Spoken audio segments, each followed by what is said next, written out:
ৰুমটো ধোঁৱা ওলাই আছিলে। প্ৰথম মই শুই উঠি আহি কাষৰ ঘৰৰ পৰা চালোঁ, ধোঁৱা ওলাই দেখিলে মই ভাবিছোঁ ওচৰ ঘৰটো ঝাপু জ্বলাই আছে চাগে, সেইটো কাৰণে দেখিলোঁ। তাৰপিছত নাই বগা কোলা ধোঁৱা ওলাইছে কাৰণে মই ভাবিছোঁ ইয়াৰ ৰুমৰ ভিতৰতে কিবা এটা হ'ব।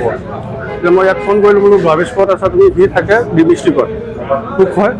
এই ক'লে মই বজাৰত আছিলোঁ মোটা, বোলো আহাচোন কিবা ৰুমত জ্বলি আছে নেকি। আহি চালে, চাই পেলাই দেখিলে থাপনা আছিলে, থাপনাতে চাকি মোচা দিয়া আছিলে, এইটো পৰা জুই লাগি জ্বলি শেষ হৈ গ'লগৈ। চাকি জ্বলাই বজাৰৰ পৰা কিবা আনিবলৈ গৈছিলেহে জাষ্ট। এপাৰ ভাল যে ভিতৰত দুটা ভৰ্তি চিলিণ্ডাৰ আছিলে, একো নহ'লগৈ, ভগৱানে বচাই দিলে। ইমানে